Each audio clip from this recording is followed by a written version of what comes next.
that so easy? Watch, we're gonna get fucked later. Why was that so easy, dude? Just bolt it straight down in there. Oh, that's really... That fit good. Yeah. So they're good. So we're doing fuel cell prep, and what I ended up doing is cutting off a corner from each corner of the fuel cell so it fits perfectly into the spare tire donut area of the E30. Now what we also did is drill 2 holes for the 10AN fuel lines, and I'm unsure of which one I'm going to use, but I went ahead and drilled 2 holes right here, and then we drilled the 4 holes to where the fuel cell is actually going to be mounted. So right now we're going to mount the fuel cell and go ahead and test fit running the AN feed line singular to the fuel rail.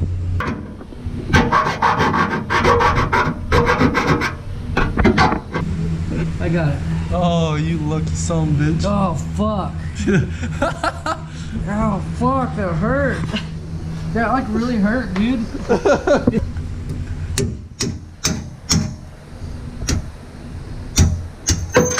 Wow. Did that go under it? No, it didn't.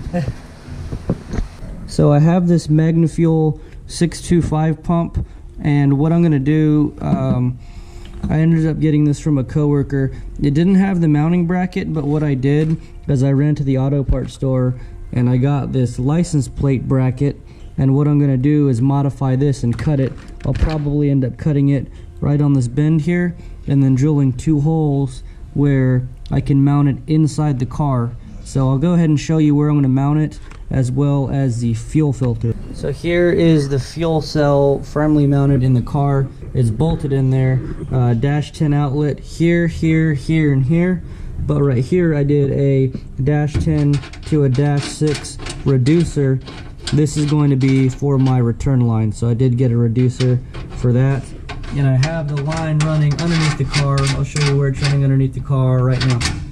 So if you can see, this is where the dash 10 line comes out. There's a small little rubber grommet that's right here to hopefully prevent this from getting eaten up.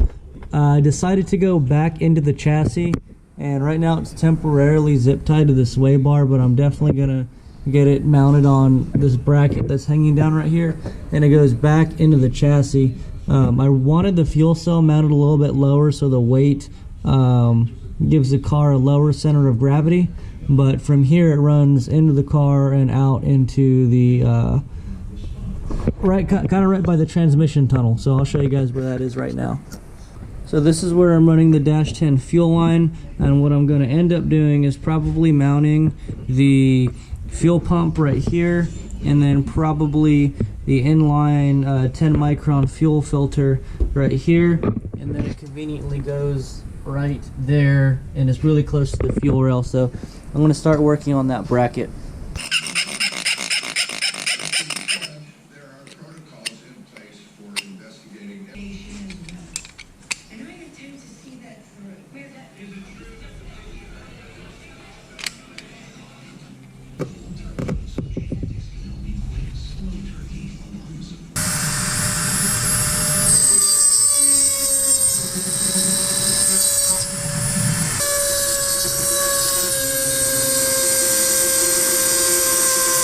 Alright, so here is the bracket that I ended up making. It's not perfect, but it's going to work. And I think it's going to work pretty well. So this is going to be holding my Magnaflow pump. So I'm going to go ahead and get that mounted into the chassis with the 2 retaining bolts that were already on the pump. Alright guys, so here is another update. I ended up mounting my Magnaflow fuel pump right here. So the fuel line comes in through that little hole right there, right here. And then what I'm gonna do is I have it in here. I have my Aeromotive inline 10 micron filter. So this is E85 rated. I'll put a link for this in the description. I'm gonna mount this somewhere in line. It seems to be like it would be a good place to mount it further up here, and then have the line go through the firewall right there to the actual fuel rail. It seems like there's a little bit more room freed up over here opposed to drilling on this side of the transmission tunnel where the drive shaft is. So I think I'm gonna have it mounted further up here, maybe even right here. There's like a small little bracket type thing, but it also came with, it looks like some self-tapping screws. So I'm gonna go ahead and drill this in somewhere and figure out a good place to mount this. You know that phrase, if it ain't broke, don't fix it? Well, this is gonna be broke really quick, and there's gonna be no fixing it. No, it's not. It's easy to fucking work on, dude. Oh yeah, everything's... I have a whole fuel system inside the car. I can see all of the lines. Alright, so ended up moving the pump and the bracket over to the passenger side. I'll hit this with some spray paint in a little bit, as well as the Aeromotive fuel filter. So that's also over on the passenger side, so there's more clearance over here. And a hose bracket right here drilled into the transmission tunnel, and a 45 which needs to go through the firewall right there, right to the fuel rail. But I need to cut that firewall a little bit more, and I'm out of Dremel bits right now, so started working on the return line. I got these, this is a 45 that I'm going to do from the return. I'm going to mount it to the fuel pressure regulator from Aeromotive. I'll probably mount that right here. But what I noticed is it kind of might be in the way, and I have this Chase Base power steering kit. I'll put a link for this in the description, but I'm going to go ahead and put in this Chase Base power steering kit for the E30 with the 2JZ. So I'll get this in, and then I'll jump back over to this return line. Alright, so another update.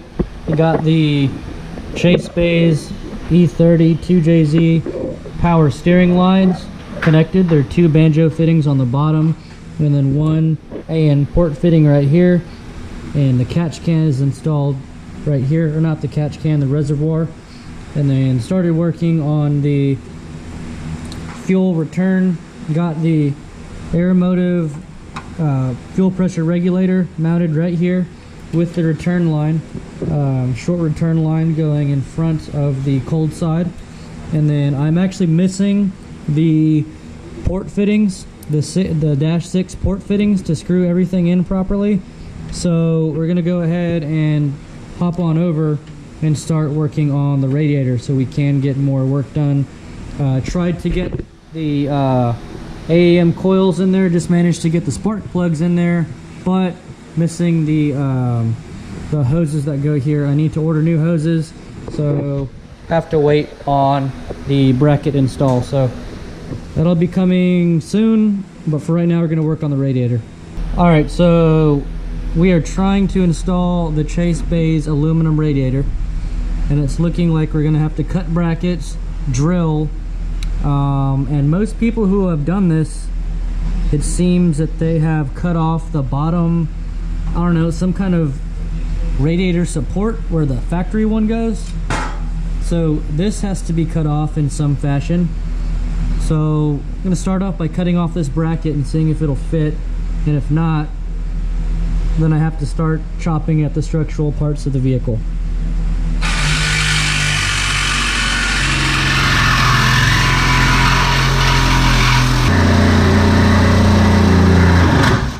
That went pretty smooth, didn't it?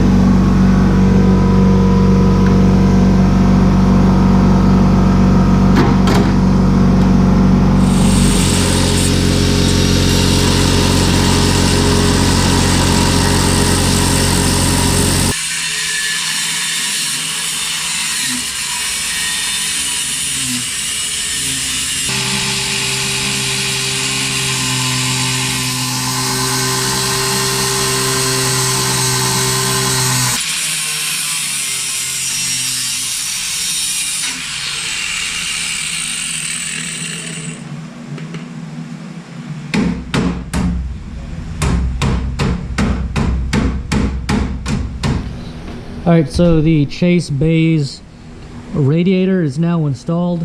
Ended up having to cut apart the hood latch. This is the angle that I ended up cutting it at, and then I added some spray paint so it wouldn't rust. But I had to cut this out and also had to cut that bottom support bar off of, you know, the bottom right here where the factory radiator would mount. But it's in pretty good. Ended up drilling a hole and using a 13 millimeter there and a 13 millimeter there with the washer. And then looking at the outlet here, I'm going to need to find a way to run radiator hosing. Might need to use like a U-bend or some 90s. I'm not sure. The lower radiator hose doesn't seem to be like it's going to be too big of an issue. I think I can do a 90 of fitting and then maybe a 45 down here. I'm not too worried about that, but what I'm worried about is up here. This is going to be real interesting to try to fab up, but it'll get done. All right guys, so I am back. It's a new day. For you guys, there was no lapse in time, but today I'm going to be installing the Chase Bay's brake booster eliminator kit. Well, part of it's already there, but this is for the brake booster eliminator kit that I partially have installed right there. So yesterday I also got to thinking of the mounting location of this Magnaflow pump, and I actually might have to have it mounted lower than the liquid level in the tank so I actually get flow. I thought about that yesterday. I also think I have it mounted backwards, so I'll probably flop that around. I'm gonna mess with that later. But for right now, I'm going to mess with the brakes that I painted and then this brake booster eliminator kit from Chase Bay's. This seems to be their new style kit. It looks like they've redesigned the bias valve mount and now it mounts differently. But I'm going to try to mount this up and then show you guys how it looks afterwards, because there's not a lot of room. I do have one bolt under there that holds it in, and then there's a hard line, and then some AEM fittings that I have to screw in, but I'm going to try to tackle that real quick. Alright guys, so here's another update. This won't fit. This goes screwed on here. You see this AEM fitting, I'm trying to get a good camera angle. This fitting is supposed to go screwed right here. And, well, it won't fit, partially because the manifold's in the way. And I can't turn this because they put it on with some kind of ungodly amount of Loctite or something. So that's really frustrating.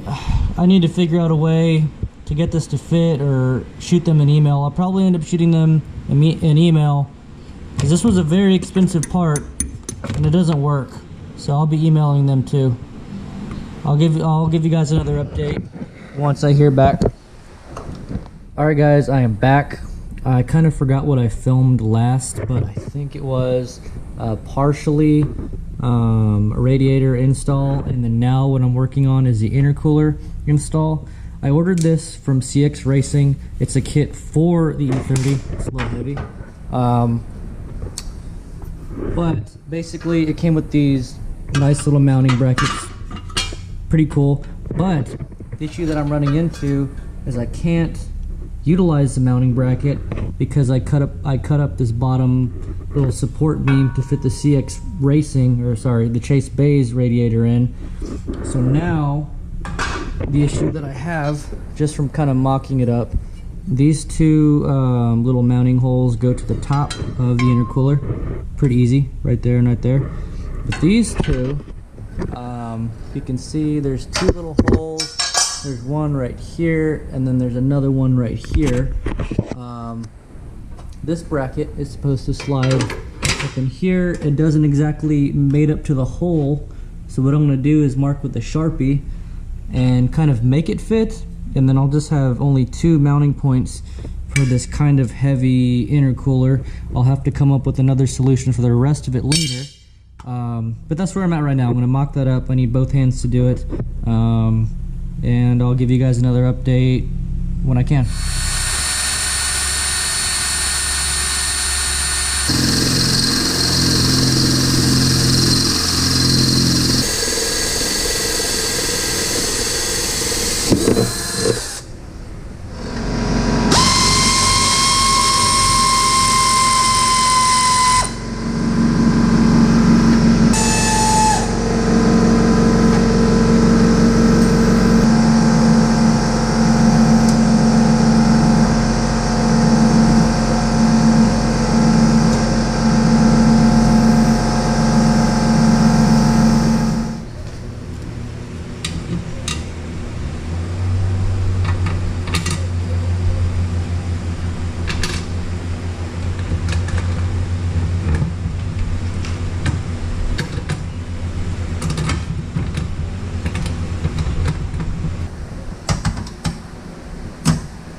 All right, well, intercooler is mounted only by 2 spots, but that'll be fine. I'm gonna go ahead and work on the piping. Okay, so another update. I made a list of piping that I need to get. I know this kit came with piping, but I need to have some custom work done in order to get it to work. So I have the turbo oriented the way that I want it to be oriented and tightened down. I got the piping that I'm going to order and some more radiator hosing. So I'll get this done and I'll touch base as soon as I get these parts back in and it's all together, or whenever I start working on it. Alright guys, I am back. I have done a little bit of work on the car. I don't think I jumped too far ahead, but I'll let you guys know what I've done. I have mounted the headlight bracket as well as the headlights on both sides of the vehicle. I have also completed the intercooler piping. I got the couplers and kind of coupled everything together. I ended up having to custom make some of this pipe right here, and I'll show you how I did that. So basically I ordered this tube and pipe beater off of Jegs, and it allowed me to bead the intercooler piping where I needed to. So I just ordered some off CX Racing, beaded it accordingly, and then slapped some HPS couplers on it. I ordered these. I'll put a link to the ones I used in the description. The turbos clocked in the right direction. I started doing some wastegate plumbing, but I haven't really messed with that a whole lot. Slapped the bracket as well as the smart coils on from NP Boosted. They just need to be wired up, but that is all taken care of. What else? It's just more intercooler piping, as well as the blow-off valve. This is a pipe from CX Racing.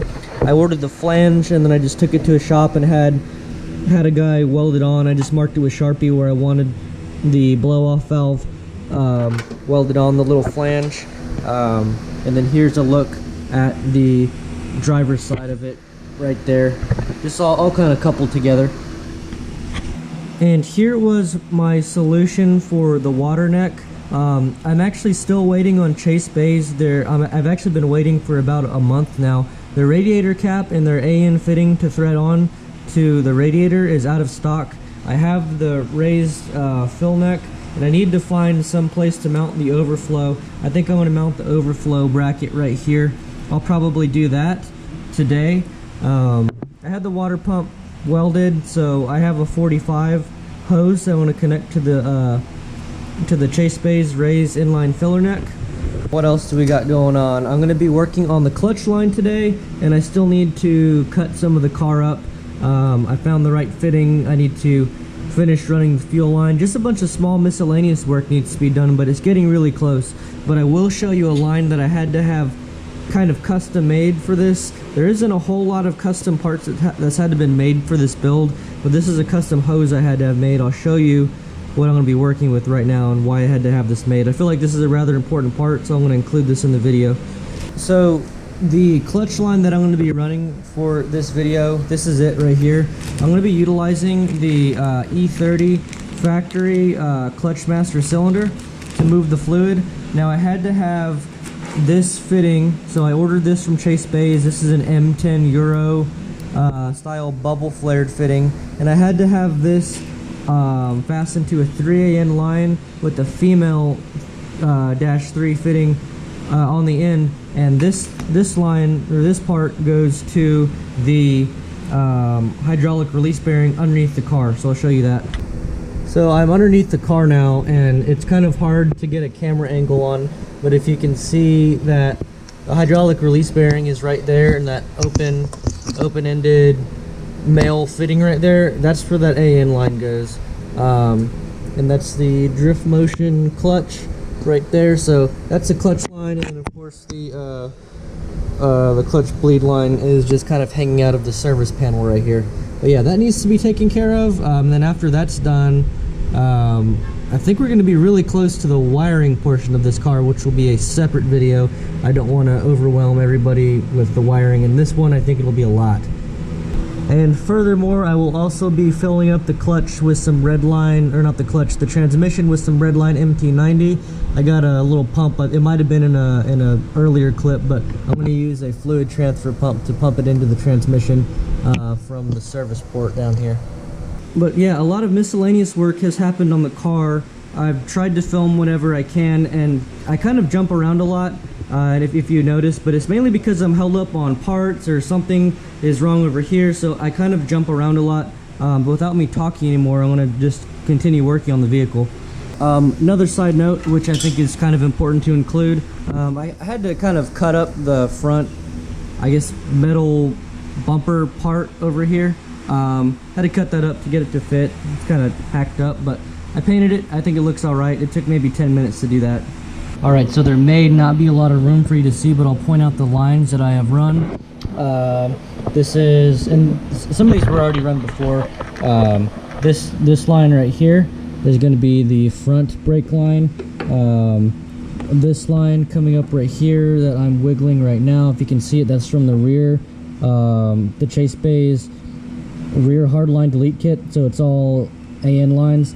I just mounted the clutch master, and I'm going to thread in the AN fitting, and then this, I got the chase bay's line that connects the brake fluid reservoir to the clutch master cylinder line, so I need to slightly modify this Willwood reservoir and drill into the side of it so that I can mount this chase bay's fitting accordingly.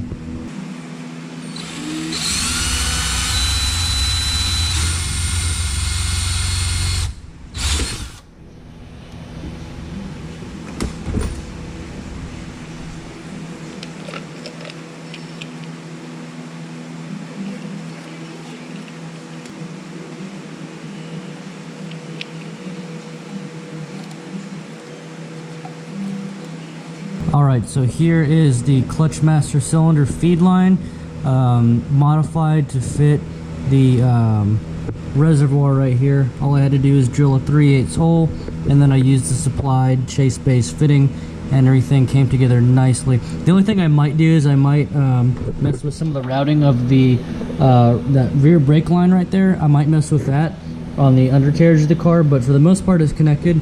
The next thing I'm going to work on is the throttle cable. So for the throttle cable, I ordered a 30-inch throttle cable off of Amazon.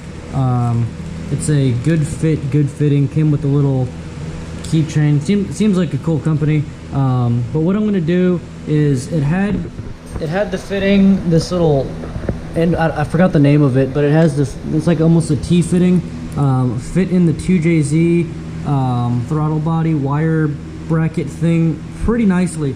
And I did order these Darman cable stops, and I kind of rigged this up. It's a little dirty because I test fitted it earlier, but basically the wire from the cable from this end, which I can pull out, I'm gonna stop it up, and I'm gonna use this and slide this into the brake pedal bracket, and this is what's gonna hold my throttle cable. I might have to rig it up a little bit, but I'll show you guys once I get that in the car. And links for these will be in the description below. I got off Amazon. I believe this is like $10 or so, and this is maybe like $2 or $3. Pretty cheap, affordable. Hopefully it works. All right, so another update. I ended up using a E36 325i throttle cable with the hook at the end. Connected that to the pedal, and then I cut off the end, and I kind of extended it with that little fitting that I used earlier, and marked it, but this was a nightmare. I ended up having to cut this apart and troubleshoot, but this is the path I'm going to go forward.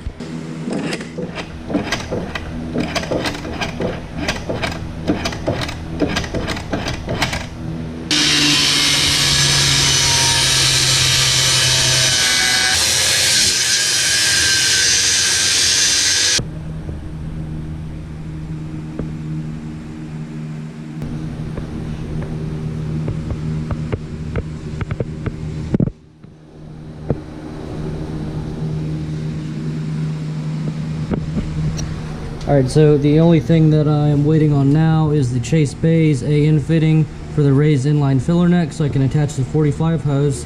But I went ahead and bought the temperature sensor from the auto parts store. I'm going to go ahead and start doing the wiring. Now, the ECU that I'm going to use is an AEM Infinity 6 standalone ECU with a wiring harness from Wiring Specialties. I'm going to be using this PDF document off of Wiring Specialties under support documents. And this kind of shows exactly how to install before and after, and supposedly where to run it, everything. The wiring kit is specific for the E30, so we're going to see how easy it goes, but I'm going to try to record what I can. Alright guys, I think I've come to a stopping point, at least for now, without having to consult a bunch of wiring diagrams, but I have been working on the wiring for the vehicle. I'll show you what I've done so far. I didn't record a whole lot of it because it's kind of just mundane, you know, wire management, but I'll show you what I routed. So here's the main part of the wiring harness from Wiring Specialties. I am still utilizing the rear mount battery cable, so of course this is the engine bay, so this line runs all the way to the back. Gonna tie in right here, which I have yet to tie in. That's going to the starter. Of course, teed off a little bit. Got the ignition coils. Need to wire up the boost solenoid. We need to wire that up.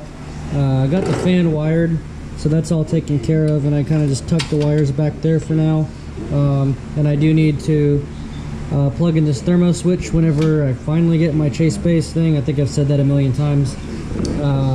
New engine coolant temperature sensor, and then the rest is, there's a crank sensor that comes up here, the alternator. Where else? Oh, I am having a small issue with the map sensor. So as you can see, here is the map sensor that Wiring Specialties gave me, or the connector, and that is the map sensor on the manifold. Not going to fit. I still have the factory plug-in, so I want to email them and look at the wiring diagram and see if I can just kind of splice this one and make it fit. The same thing for, oh yeah, the same thing happened for the oil pressure. Two sensors that I will probably need to buy, which I don't have: oil temperature and intake air temperature. So I need two sensors. NOx sensors are underneath, those are in. What else? Ground wires. All of the injectors are plugged in, so that's nice. Let me show you the inside of the car now, because that's kind of where things are going to get hectic, a little hectic. Excuse me. So here's the passenger side of the vehicle. This is where I mounted the fuse block, connected to the battery right here, and then got a bunch of loose wires. Need to mount this thing to the actual ECU, and then I have all this fun wiring stuff to deal with. But hopefully the next time I'm filming a video of this car, all of that stuff will be done, and then I can actually film the first startup. So that's where I'm at right now. I also did mount this overflow canister tank right here, so that'll be my overflow. Wastegate is plumbed. That's all good right there.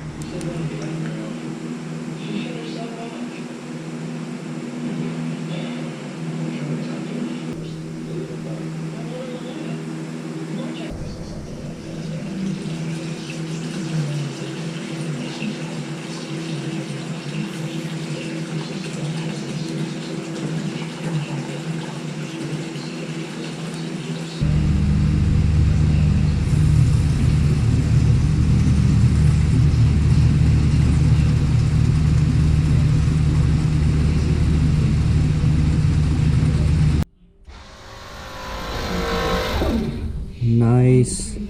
Alright guys, so update. I'm following these instructions right here that Wiring Specialties sent me for the AEM Infinity 6 ECU. I'm upgrading some firmware right now. ECU's right there. Everything's kind of just laid out. I have a rigged up little ignition switch, which I don't want to touch right now because it's upgrading. I don't want to fuck anything up, but if you just heard the fuel pump cycled, I'm going to download a base map, and then I think I can get this thing fired up. So we'll see how it goes. Alright guys, so I'm going to attempt to load a base map on here. I'll walk you through the process. This is going to be my first time performing this, so I'm going to go to File, Import Calibration Data, and for right now, let's see what I'm going to do. I'm going to go to the regular AEM folder, so go to Libraries, Documents, AEM Infinity Tuner. Let's go Sessions, Base Sessions. This is where I kind of don't know what to do. We're just gonna figure something out. I went to the bottom one. I'm gonna go down here. Maybe click on Mark IV Supra and open. Let's see if this works. If not, I'll have to go back and click on the top one and try that. Fuel pump kicked on. This is looking really good. I think I can finally get a first start now. I'm really excited about this. Let's try it. Here we go, guys. First start. Nothing. Okay. Let me try turning this off. And maybe back on. Fuel pump is kicking on. No start. Why you no start? I guess I can try to jump start this the old-fashioned way. We'll see. One sec. Alright guys, another update. I'm having to jump the starter. I got it to move, but I didn't get it. I didn't turn it over all the way. I want to film the first startup on camera. I got the tune all sorted out. That's good. The fuel pump primes, but the button's not working. I think I may have it wired wrong, but for now this is going to be my temporary key. So this is the moment I've been waiting for. I'm gonna try to start it up with this wire and just jump over a lead. So here we go. I'm gonna set you guys up right here, and I'll actually show you what I'm about to do. Alright guys, so basically I'm gonna be jumping my starter lead from right there to right there. You can see a small little terminal that looks like there used to be something there, but I'm going to jump those two together and start the vehicle.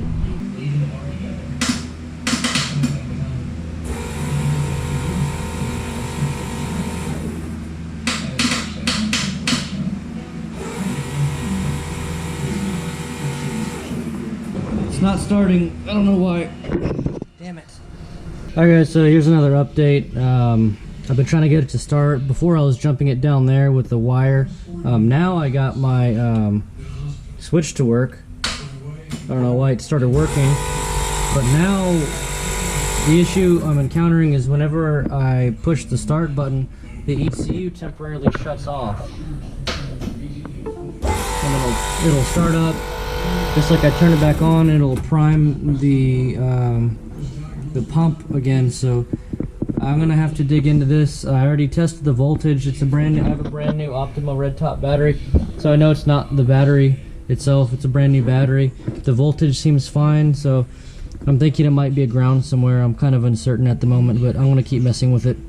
All right, guys. I got another update. So, long story short, everything was working fine, and then all of a sudden I lost connection with the ECU. I couldn't pick it up on the laptop. The fuel pump wasn't priming whenever I would cycle the ignition. So now I am here performing a simple bench test. I'm referencing the pinout chart that AEM supplied me, and I am going through pin by pin. It's a little hard to see, but I've marked with Sharpie the pins that are supposed to have power, so the red ones that are supposed to have power. Some of them are constant power, like this C10 pin. This is upside down. The 60s and the 80s pins are closest to my thumb, and the 1 through the teens and the 20s and the 40 pins are on this side. So C10 pin, constant 12 volt power, like it referenced in the chart. I only have so many hands, so I can't move that right now. I wish I had more light in here, but so that's constant 12 volt power, if you can see that.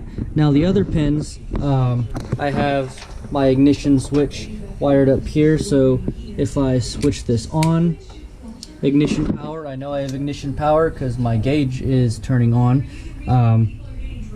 And what I've been doing is going through each one of the pins, and the ones that I've marked in black are supposed to have 12 volt power with the ignition on. Well, I'm not getting that, and I will demonstrate right now if I can find in this clusterfuck of wires where it's, oh, there we go.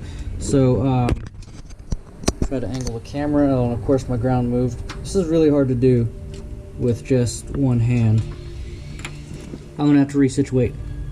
Alright, so I'm back. I'm gonna perform my simple test. This is supposed to read out 12 volts, so this is ignition.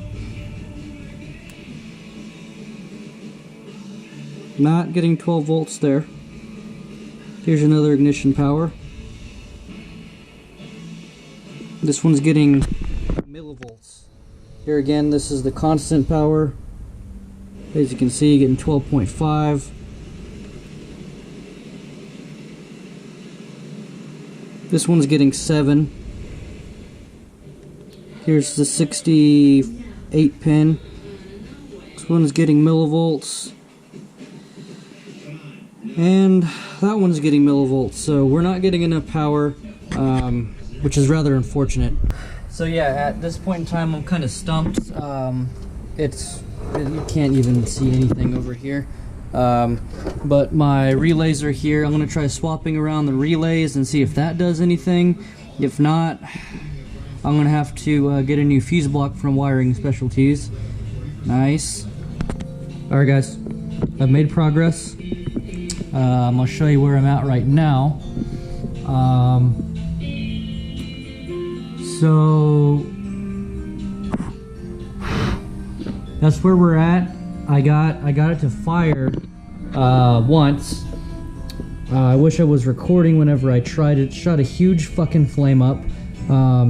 Cleared the windshield. But this is definitely progress from where I've been the past couple of days. I'm still sorting through the tune. It's definitely a tuning issue. Timing marks seem to be fine whenever they were at top dead center. I want to go mess with it again. I'll try to get a quick clip for you guys. So the laptop died. Nice, but what I'll try to do with the lack of seat, I'm gonna give it a little bit of throttle this time, just a little bit. Try to start it up. ECU is on.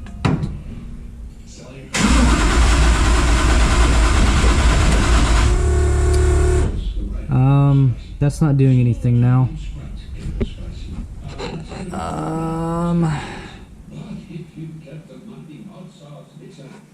Well, that was short-lived. I'll give you guys an update soon.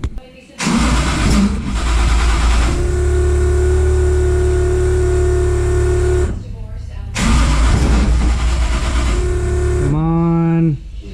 Start.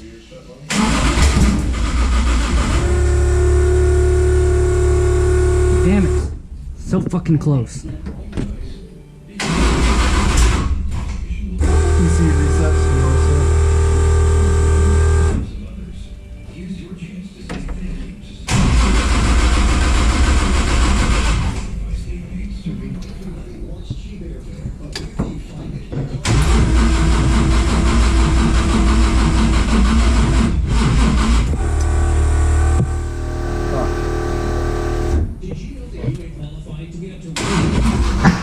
Holy fuck. Yeah, so that's all I can get it to do. It'll like fire once and shoot a big orange flame over the windshield. I don't know what I'm doing wrong. I have the ECU tuner loaded up. I've already loaded and removed and reloaded 3 different base maps. I'm kind of at that point right now where I might need to ask for help for tuning. Everything is mechanically fine. I mean, the sensors are reading positive on all values, so I could sit here and shoot orange flames all day.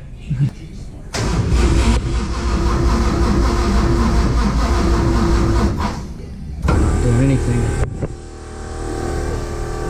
And the ECU reset. which leads me to believe that either battery voltage is dropping or there's something wiring going on weird. So I don't know how much longer I'm going to try this. Yeah, so it appears that battery voltage is fine. This is a brand new Optima red top battery, by the way.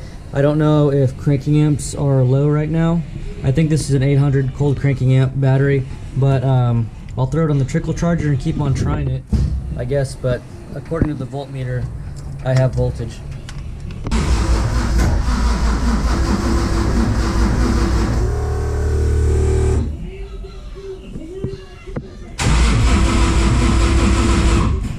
Fuck.